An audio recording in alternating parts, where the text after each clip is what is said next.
என் இனிய நண்பர்களுக்கு வணக்கம். நாம இன்னைக்கு என்ன சிறுகதை வாசிக்க போறோம் அப்படின்னா, வீட்டின் மூலையில் ஒரு சமையலறை. அம்பையோட சிறுகதை தான் நாம இன்னைக்கு வாசிக்க போறோம். வாசிக்கலாமா? ஒரு சதுர கஜம் 8.5 விலைக்கு நிலம் வாங்கி வீடு கட்டினாராம் கிஷனின் அப்பா. ரயில் பெட்டி தொடர் மாதிரி வரிசையாய் அறைகள். எல்லா அறைகளும் முடிந்த பின் போனால் போகிறது என்று ஒட்ட வைத்தார் போல் ஒரு சமையலறை. 2 ஜன்னல்கள், ஒரு ஜன்னலின் கீழ் குழாய் வைத்த தொட்டி, ஒரு பெரிய தட்டுக்கூடை வைக்க வகையில்லாமல் குறுகியது. கீழே செங்கல் தடுப்பு இல்லாத சாக்கடை முற்றம். மேலே குழாயை திறந்ததும் கீழ்பாதங்கள் குறுகுறுக்கும். 10 நிமிடங்களில் ஒரு சிறு வெள்ளக்காடு காலடியில். அதில் நின்று நின்று அடிப்பாதம் எல்லாம் வெடிப்பு கீறல்கள். சமையல் அறையில் அடி வைத்து முதல் நாள் சமைத்து கைக்கு தங்க வளையல் போட்ட உடனேயே வெடிப்புக்கு தடவ ஒரு மெழுகு கிளம்பு தந்து விடுவாள் ஜிஜி என்று எல்லோரும் கூப்பிடும் கிஷனின் அம்மா. சமையல் அறையின் கிழக்கு புறம் பார்த்த ஜன்னல் வழியே பச்சை மலைகள். மேலே ஒரு வெள்ளை பொட்டு கோவில், பிள்ளையார் கோவில். அந்த ஜன்னலின் கீழே தான் சமைக்கும் மேடை. வெடிப்பு பாதங்கள் பச்சை மலையில் உறுத்தாமல் இருந்திருக்கலாம். ஆனால் அந்த ஜன்னல் வெளியே தான் துணி உலர்த்தும் கொடி. கால்சாரை, சட்டை, பைஜாமா, புடவை, பாவாடை விரிந்து ஜன்னலை மறைக்கும். கொத்தமல்லி பொடி, காரப்பொடி, கரம் மசாலா பொடி தூவி அரைத்த பசும் மஞ்சளும் இஞ்சியையும் தடவப்பட்டு தயிரில் ஊறிய மாமிச துண்டுகளை கிளறி நிமிர்பவர்களை எதிர்கொள்வது ஒரு நாடா தொங்கும் பைஜாமாவாக இருக்கலாம். இதில் யாருக்கும் ஆட்சேபனை இருப்பதாக தெரியவில்லை. அவர்கள் வாழும் பாங்கு சமையலறையை சுற்றியே இருந்தது. சமையலறை என்ற தத்துவத்தை ஒட்டி சாப்பாட்டு பிரியர்கள், மது பிரியர்கள் என்றே பெயரெடுத்த வம்சம். அனுபவிப்பவர்கள் உல்லாசிகள். பார்க்க போனால் இவர்கள் கல்யாணத்தில் அஜ்மீர் உறவினர்களுக்கு கொஞ்சம் கூட பிடிக்காத விஷயம் யாருக்கும் எந்தவித மதுபானமும் குடிக்க தரவில்லை என்பதுதான்.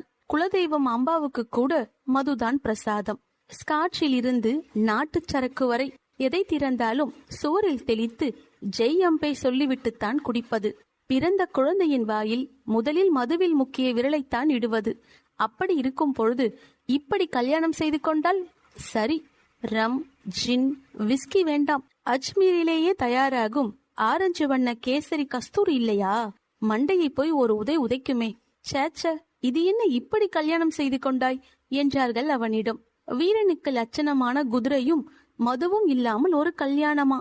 ராட்சச பூக்கள் வரைந்த கடும் செம்மண், பச்சை, ஆரஞ்சு, சிவப்பு வண்ண பாவாடைகள் இடுப்பிலிருந்து உப்பி பருத்த பிருஷ்டங்களின் மேல் மடங்கி மடங்கி சரிய வெள்ளி நிற ஜருகைகளை இட்ட முக்காடுகளை தூக்கி வயதான பெண்கள் அவனிடம் கேட்டார்கள், குடிக்க ஒன்றுமே இல்லையா?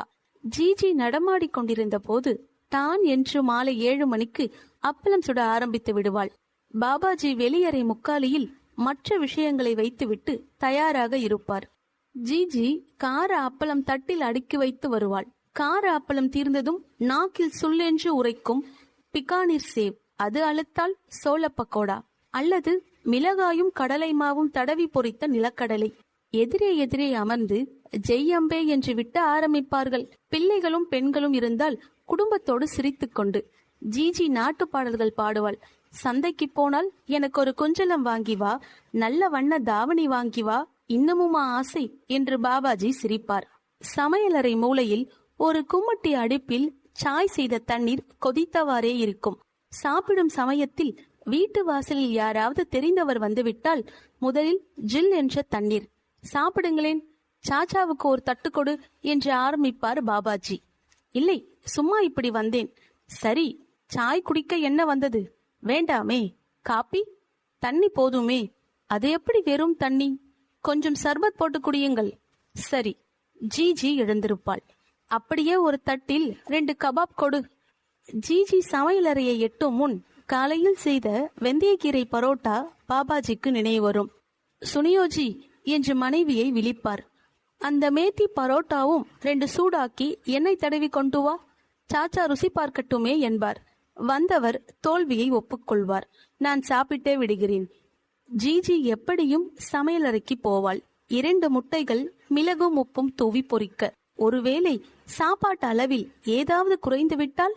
ஆனால் சமையலறை என்ற பௌதீக விவரம் அவர்களை பாதிக்கவில்லை. அப்படிப்பட்ட ஒன்று இல்லாதது போலவே இருந்தார்கள். அவர்கள் கூட்டு குடும்ப வீடுகளில் பரந்த கல்தரை முற்றம், கூடம் இவற்றை தாண்டிய இருள் மூலையில் சமையலறை. 0 வாட் விளக்கெரியும் அங்கு.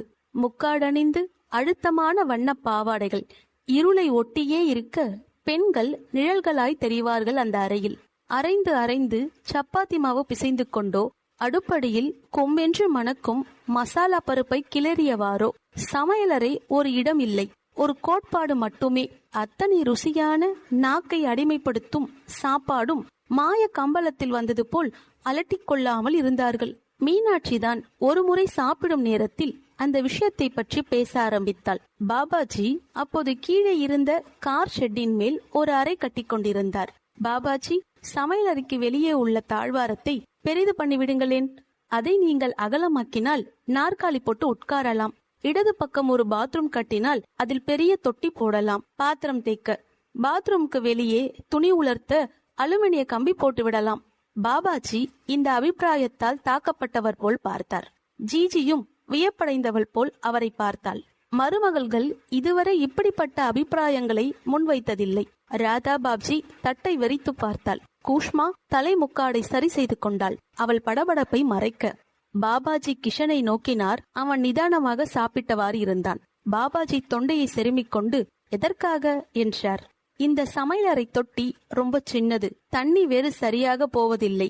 வேலைக்காரி அங்கேயே பாத்திரம் தேய்த்தால் சமையலறை முழுவதும் தண்ணீர், நிற்க முடியவில்லை. ஜன்னலுக்கு வெளியில் துணி தொங்கினால் மலையை மறைக்கிறது பாபாஜி.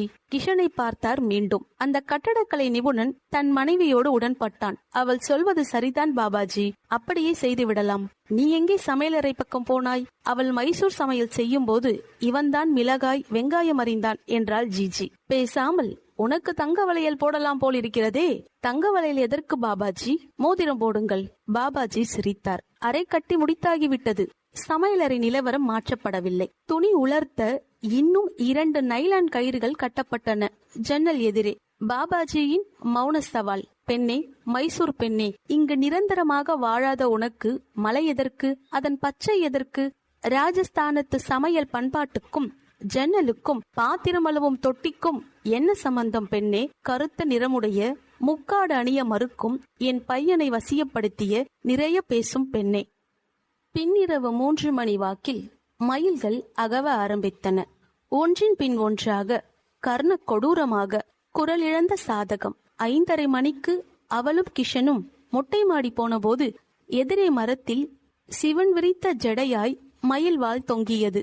கரு நீளமும் மென் பச்சையும் தீர்க்க பச்சையும் பளிரிட திரும்பியது.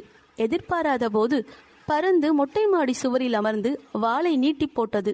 பிறகு 2 மொட்டை வால் மயில்கள். திரும்புவதற்குள் இன்னும் 2 சாட்டை வாள்களுடன். வயிற்றினுள் ஒரு மென்தன்மை இதமாய் பரவியது.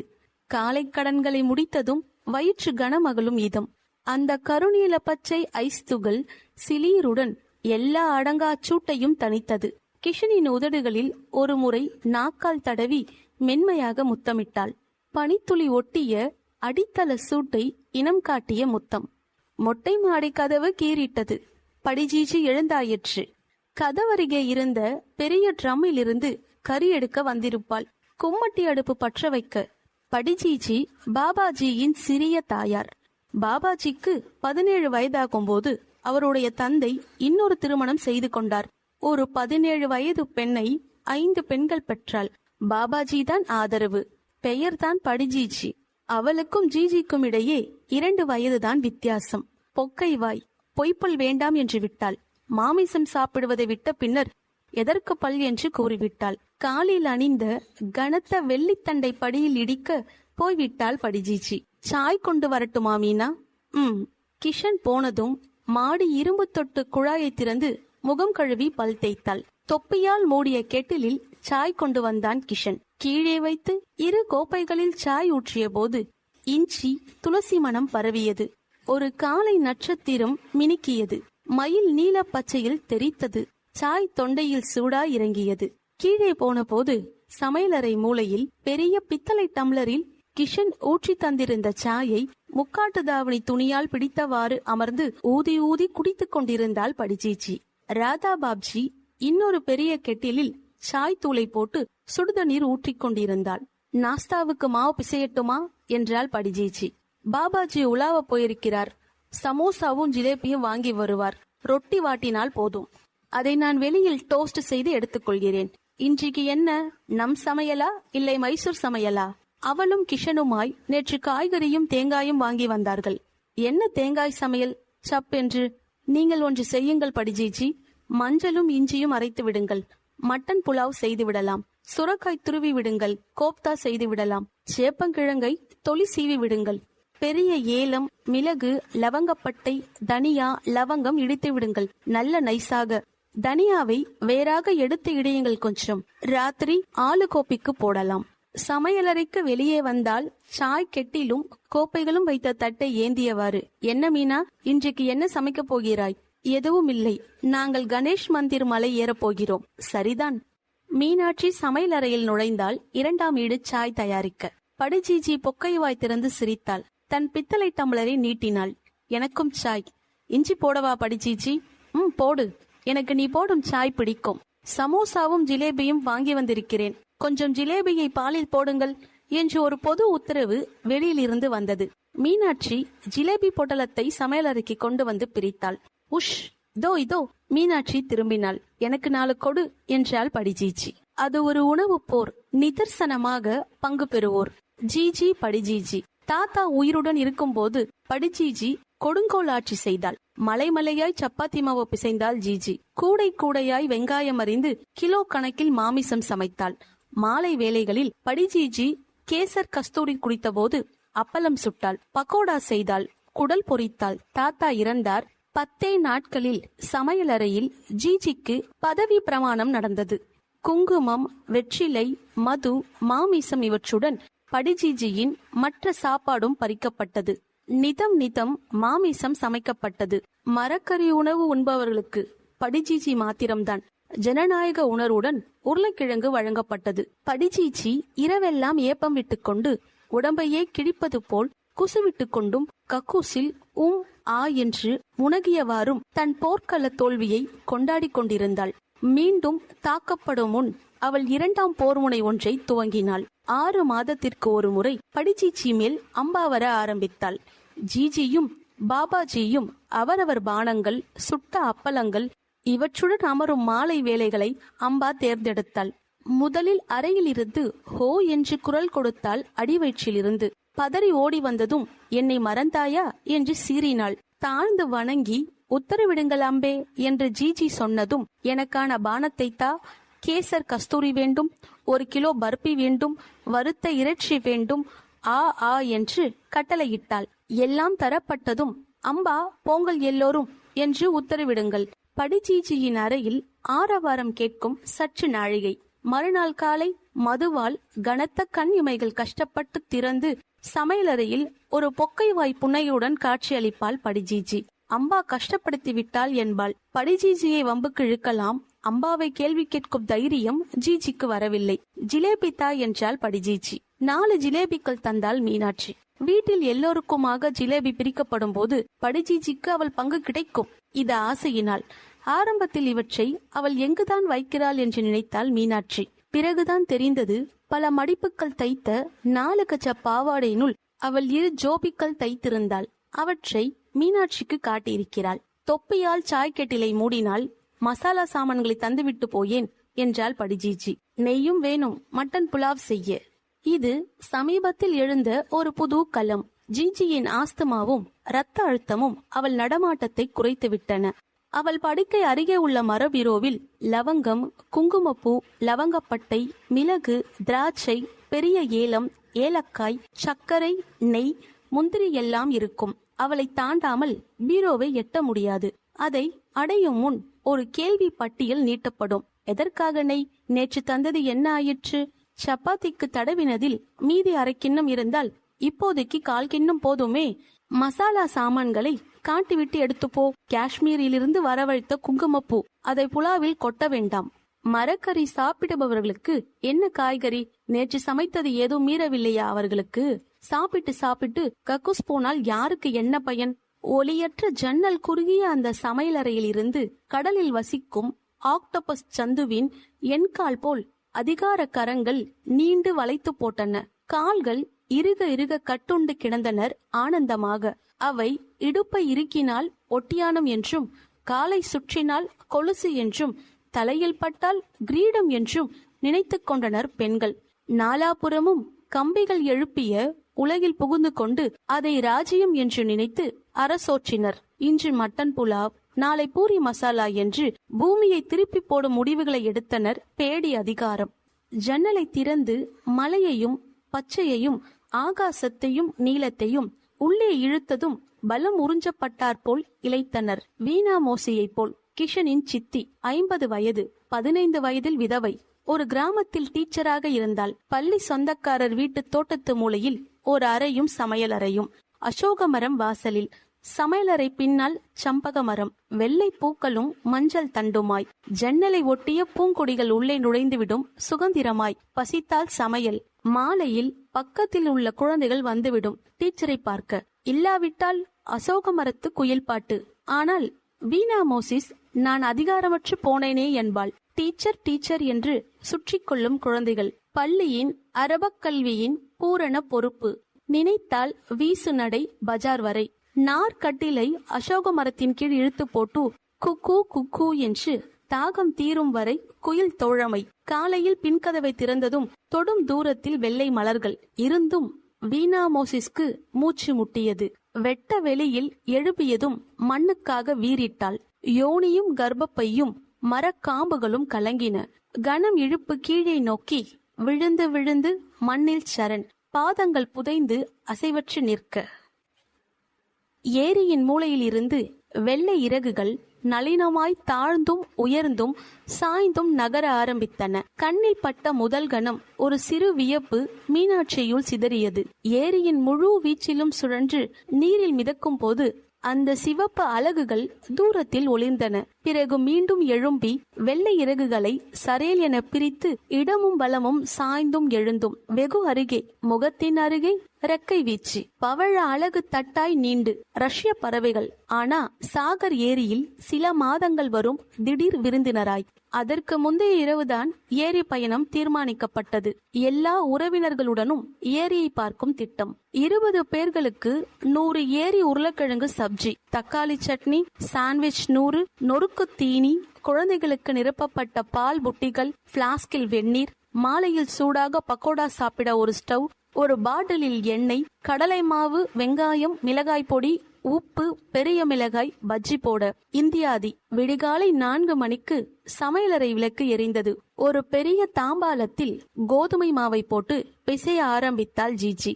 கூஷ்மா வானலியில் எண்ணெயை விட்டு பிசைந்த மாவை இட்டு பொறிக்க துவங்கினாள். ராதா பாபிஜி ரொட்டியில் வெண்ணையும் சட்னியும் தடவ ஆரம்பித்தாள். ரொட்டி பொட்டலங்கள் அவளை சுற்றி. படிஜிஜி நொறுக்கு திணிகள் பிளாஸ்டிக் பொட்டலங்களில் போட்டு ரப்பர் வளையத்தால் இறுக்கினாள். ஏரி பயணத்தின் இந்த அம்சத்தை பற்றி மீனா யோசித்திருக்கவில்லை. மீனா, எழுந்து விட்டாயா என்றாள் ராதா பாபிஜி. கூந்தல் வேர்வையில் ஒட்டி கொண்டிருந்தது. சாய் போடுகிறாயா? மீனா இவர்கள் எல்லோருக்கும் சாய் போட ஆரம்பித்தாள். துளசி இலையை போட்டால் வெந்நீரில். பல் தேய்த்துவிட்டு வந்த கிஷன் கோப்பைகளை தட்டில் வைத்தான். ராதா பாபிஜி தனக்குத்தானே பேசிக் கொண்டிருந்தாள். குழந்தைகளை குளிப்பாட்ட வேண்டும். பிளாஸ்டிக் பையில் 2-3 ஜட்டி அதிகப்படியாய் எடுத்துக்கொள்ள வேண்டும். பிரியா சில சமயம் சொல்லாமலே போய்விடுவாள். புள்ளில் விரிக்க 5-6 ஜமுக்காலங்களாவது சுருட்டி வைக்க வேண்டும். எத்தனை குழந்தைகள் மொத்தம்? 4. பால் டப்பா கிளாக்ஸோ மீனாவுக்கு. அர்ச்சனா குழந்தைக்கு லாக்டோஜன். மறக்காமல் பிஸ்கெட் பொட்டலம். இதுக்கு உப்பு தாம் பிடிக்கும். இல்லாவிட்டால் வழியில் வாங்க வேண்டும். அழுது தொலைக்கும். இல்லாவிட்டால் இவருக்கு பிடிக்காது. சர்க்கரை ஸ்பூன் மறக்காமல். பரிமாற கரண்டி, தட்டுகள். கூஷ்மா, அந்த சோப் பாட்டலை எடுத்துக்கொள். தட்டு கழுவ அங்கே குழாய் உண்டு. படிஜிஜி, வெங்காயம் ஒரு 10-15 அறிந்து விடுங்கள். பிளாஸ்டிக் பொட்டலத்தில் போட்டுக்கொண்டு போனால் நிமிஷமாய் பக்கோடா. மீனா, பிளீஸ் குழந்தைகளை குளிப்பாட்டுகிறாயா? பாபிஜி, 6 மணிதான் ஆகிறது. அழும் எழுப்பினால். கோபால் பாய் சாகப் குளிப்பாட்டட்டுமே. அப்புறமாய். ஆமாம், அவர் குளிப்பாட்டுவார், நினைத்து கொண்டிரு. மீனா சாய் கோப்பையை நீட்டினாள். பித்தளை டம்ளரில் படிஜிஜிக்கு விட்டு தந்தாள். ராதா பாபிஜி சலிப்புடன் பேசியது அவளுக்கு புரிந்தது. ராதா பாபிஜி கணக்கில் புலி. அதில் மேல் படிப்பை மேற்கொள்ள வீட்டில் அனுமதிக்காததால் ஒரு வங்கியில் பெரிய பதவியில் இருந்தாள். வங்கியில் அவளுக்கு சகுந்தலா தேவி என்று பெயர். சில மாதங்களுக்கு முன் அவளும் கோபால்பாய் சாகப்பும் கிஷனையும் மீனாட்சியையும் ஜோத்பூருக்கு வந்து சில நாட்கள் தங்கும்படி அழைத்திருந்தனர். அங்குள்ள ஆஸ்பத்திரியில் கோபால்பாய் சாகப் டாக்டர். நல்ல வெயில் காலம். மத்தியான சாப்பாடு இன்னும் ஆகவில்லை. இந்த ஊர் வெயில் எரித்து விடும். ஒன்றும் செய்ய முடியாது. ராதா பேங்க் வேலைக்காக 2 நாட்கள் போனால். தவித்து விட்டேன். சமையலறையில் நிற்க முடியவில்லை. இங்கே வேலைக்கு ஆட்கள் கிடைக்க மாட்டார்கள். ஒரு டீ போட கூட சமையலறையில் நிற்க முடியவில்லை என்றால் பார்த்துக்கொள் கிஷன். கிஷன் மொல்ல சொன்னான்.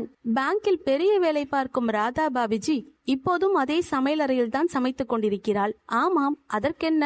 பெண்களுக்கு அதெல்லாம் சகஜம்தானே. கோபால்பாய் சாகப் விடுமுறைக்கு வந்த வேளையில் சீக்கிரம் எழுந்து குழந்தைகளை குளிப்பாட்டுவார் என்று எதிர்பார்க்க முடியாதுதான்.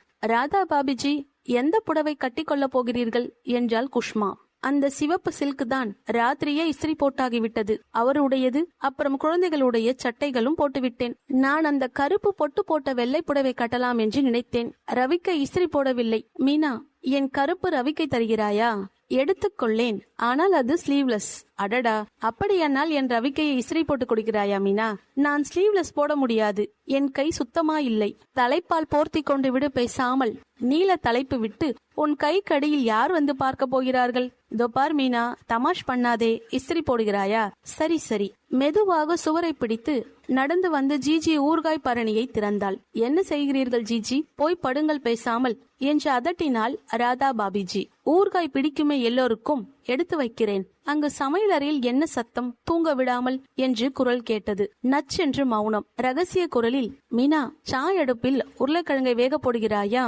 ராதா பாபிஜி, தாளித்து பிரஷர் குக்கரில் போடலாமே, வேக விட்டு உரிக்க வேண்டாம். கூஷ்மா கிசுகிசுத்தாள். நீ செய் அதை. மீதி பூரி படுஜிஜி பொறிக்கட்டும். 8 மணி அளவில் கழுத்து அக்குள் எல்லாம் வேர்வை மழை. ரவிக்கை ஒட்டி கொண்டது. எண்ணெய் புகை கண்ணில். முழு தூக்கம் இல்லாமல் கணம் ஏறிய இமைகள். பாபாஜி சமையலரில் எட்டி பார்த்தார். ஏரிக்கு போகலாம் என்றதுமே உற்சாகம் பொத்து கொண்டு விடுமே உங்களுக்கு என்றார். ஆஹா ஆஹா என்று சிரித்தார். சிறு சிறு பறவைகள் கிளக் என்றபடி நீரில் மிதந்தன. கருப்பும் மஞ்சளுமாய்.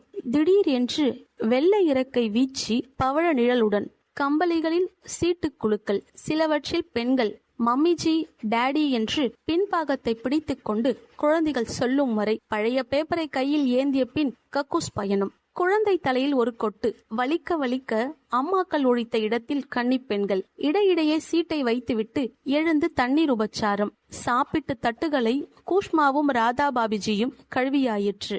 ஸ்டவ் ஏற்றல். பக்கோடா போட ஆரம்பித்தனர். அரே, என்ன வாசனை! எனக்கு 2 வெறும் மிளகாயுடன். இடையில் குழந்தைகளுடன் பேச்சு. ராஜி, நீ என்ன செய்வாய் பெரியவனானதும்? பைலட் சைங் என்று. நீ பிரியா? நான் தப்பாத்தி செய்வேன் எங்க வீட்ல. என்ன சமத்தாய் பேசுகிறது? ஜிஜி சிரித்தாள். அஜ்மீரை சுற்றியுள்ள அத்தனை மலைகளிலும் நான் ஏறி இருக்கிறேன் என்றார் பாபாஜி. ஜிஜி நீங்கள் என்றால் மீனாட்சி. அவர் மலை ஏற போன போதெல்லாம் எனக்கு வயிற்றில் குழந்தை என்றால் ஜிஜி. சிரித்தாள் வாய்விட்டு. எல்லோரும் சிரித்தனர். ஜிஜி 14 குழந்தைகளை பெற்றாள். எல்லாவற்றையும் வாரிக்கொண்டு இன்னொரு முறை டாடி போகலாமா என்று யோசித்து குழந்தைகளின் மனதை திசை திருப்பி விட்டு கிளம்பினர். கூஷ்மா பின்தங்கினாள். மீனா, மெல்ல நடவேன். இன்னும் நான் பறவைகளை சரியாக பார்க்கவில்லை. சதீஷை கூப்பிடவா? இல்லை இல்லை, அவர் போகட்டும். கலாட்டா ஆகிவிடும் அவரை கூப்பிட்டால். மெதுவாக நடந்தார்கள். 10 நாள் தள்ளி போயிற்று. லேடி டாக்டரிடம் போகணும் என்று நினைப்பதற்குள் வந்துவிட்டது. தயாராக வந்தாயா? நீ சொல்லி இருந்தால் கடைக்கு போய் சானிட்டரி டவல் வாங்கியிருக்கலாமே. தயாராய்த்தான் வந்தேன். இருந்தாலும் வெள்ளை புடவை. கொஞ்சம் பின்னால் பார். இல்லை, ஒன்றும் ஆகவில்லை. வேகமாக நடப்போமா? ஏரி பக்கம் உட்கார நேரமில்லை. ராத்திரி சமையலுக்கு பூண்டு உரிக்க வேண்டும். வா, நீ பேசாமல். ஏரி அருகே கூஷ்மாவை உட்கார்த்தி மௌனித்தாள். ஜிஜியிடம் ஒரு முறை, உங்கள் 3ஆம் பிள்ளைக்கு எப்படிப்பட்ட மருமகள் வேண்டும் என்ற போது சடார் என்று பதிலளித்தாள் ஜிஜி. படித்தவள், வெளுப்பானவள், பேசாதவள் என்றும் சரியாக சொன்னாய் என்றார் பாபாஜி. அப்படி ஒரு பெண் இருப்பாளா என்று மீனாட்சி நம்ப மறுத்தாள். ஜிஜியின் பதில் அன்று மத்தியானம் நடந்திருந்த சம்பவத்தின் நீட்சி என்று நினைத்தாள். மத்தியானம் பாபாஜியின் நண்பர் வந்திருந்தார். சரும நோய் நிபுணர். அப்போது மீனாட்சிக்கு கையில் சில வெள்ளை திட்டுகள் வந்திருந்தன. கொஞ்சம் அரிப்புடன். சர்ம நோய் நிபுணரிடம் பாபாஜி அறிமுகப்படுத்தினார். இவள் கிஷன் மனைவி, ஓயாமல் ஊர் சுற்றுகிறாள், சதா கையில் புத்தகம். வாயாடி, இவள் கையை பாருங்கள். நிபுணர் உபதேசம்: நீ வீட்டில் இரு, மற்ற பெண்கள் மாதிரி, எல்லாம் சரியாகிவிடும். அவரவர்களுக்கு விதிக்கப்பட்ட மாதிரி இருந்துவிட்டால் ஏது நோய்? ஆஹா என்றார் பாபாஜி. ஜிஜி கூறியது அதை ஒட்டிய ஆசயம் என்று நினைத்தாள். ஆனால் ஜிஜியின் விளக்கத்துக்கு உரைப்பாட்டார் போல் கிடைத்தாள் குஷ்மா. அரசியலில் MA பிரெஞ்சில் டிப்ளமோ. எதற்காக பிரெஞ்சு படித்தாள் என்று தெரியவில்லை. திருமணத்திற்காக காத்திருந்த போது ஏதாவது மொழியில் டிப்ளமோ வாங்குவது காத்திருத்தலின் ஒரு அம்சம் என்று தெரிந்தது. வெளியூரில் வேலை செய்யும் மாப்பிள்ளையானால் வெளிநாட்டு மொழி உபயோகமாக இருக்குமாம். பூவேலை செய்த குஷன்கள், தலையணை உரைகள், கைவேலை பொருட்கள், பூவேலையும் லேஸ் வேலையும் செய்த புடவைகள் எல்லாம் செய்திருந்தாள் குஷ்மா. அந்த சமயத்தில் பூ அலங்கார வகுப்புகள், பேக்கரி வகுப்புகள், தையல் வகுப்புகள், ஜாம், ஜூஸ், ஊறுகாய் வகுப்புகள் எதையும் அவள் விட்டு வைக்கவில்லை. எல்லா விதைகளையும் கற்றறிந்தாள். பூரணமான மருமகள். வெகு தூரத்திற்கு போய்விட்டிருந்த வெள்ளை கூட்டம் நினைத்து கொண்டார் போல் உயரே எழும்பி வட்டம் சுற்றி இடபாகம் வந்தது. மிதமான வேகத்தில் மிதந்தார் போல் வந்து சுழன்றது. கூஷ்மா அழ ஆரம்பித்தாள். அந்த அழகு என் சிவப்பு என்று விசித்தாள். மெல்ல சிவக்கத் தொடங்கிய மாலையில் பவழம் மிதந்தது இறகுகளுடன். உரிக்காத பூண்டு ரக்கைகள் திறந்தன மறுவட்டம் அடிக்க. உருவாகாத கரு ஒயிலாக நீரின் மேல் 1, 2, 3, 4, 5 என்று சறுக்கி இறங்கி மிதந்தன. விசம்பல் ஒளி. ஹோலி பண்டிகை விடுமுறையில் அஜ்மீர் வந்த போதுதான் ஜிஜிக்கு நோயின் கடுமையான தாக்குதல் நேர்ந்தது. ஒரு மத்தியானம் அன்றைய சமையலுக்கான உபகரணங்களை தந்துவிட்டு சாவியை இடுப்பில் செருகிக் கொண்டு குளிர்பதன பெட்டியில் என்ன மிஞ்சி இருக்கிறது என்று பார்க்க ஜிஜி மெல்ல நடந்து வந்தாள். அதை எட்டும் முன்பே மூச்சு முட்டியது. சுவாசம் பொருத்த ஓசையுடன் இழுத்தது. மற்றவர் ஓடி வரும் முன் தன் கனத்த சரீரத்துடன் தரையில் விழுந்து விட்டாள் ஜிஜி. வியர்வை பெருகியது. சிறுநீர் பெருகி உடையெல்லாம் ஈரம். நான் போய்விடுவேன். என் மருமகள்கள் எல்லோரும் வெளியூரில். அந்த பாவி படிஜிஜி என் சமையலறையை ஆளப்போகிறாள். ஓ பகவானே என்று ஆற்றிக்கொண்டே தலையை இடமும் வலமும் திருப்பினாள். கீழே இருந்த டாக்டர் ஓடி வந்து ஊசி போட்டார். மூச்சு சீராகியது. இமைகள் இழுக்க உறங்கி போனாள். கண் விழித்ததும் இடுப்பு சாவியை தொட்டுக்கொண்டாள். ராத்திரி என்ன சமையல் என்று கேட்டால் பீன்ஸ் என்றதும், ஏன், நான் காலிஃபிளவர் அல்லவா சொல்லியிருந்தேன், அவள் மாற்றினாளா, நான் போய்விடுவேன் என்று நினைத்தாளா என்று பெருமினாள். இல்லை ஜிஜி, காலிஃபிளவர் கிடைக்கவில்லை பஜாரில். புடவை, வேறு புடவைத்தா என்றாள். குஷ்மா ஜிஜியின் பீரோவை திறந்து பச்சை புடவை, பச்சை உள்பாவாடை, இளம் மஞ்சள் ரவிக்கை எடுத்தாள். ஜிஜியின் படுக்கை அருகே வைத்தாள். தலையை திருப்பி பார்த்த ஜிஜி, பச்சை வளையல் எங்கே என்றாள் ஈனஸ்வரத்தில்.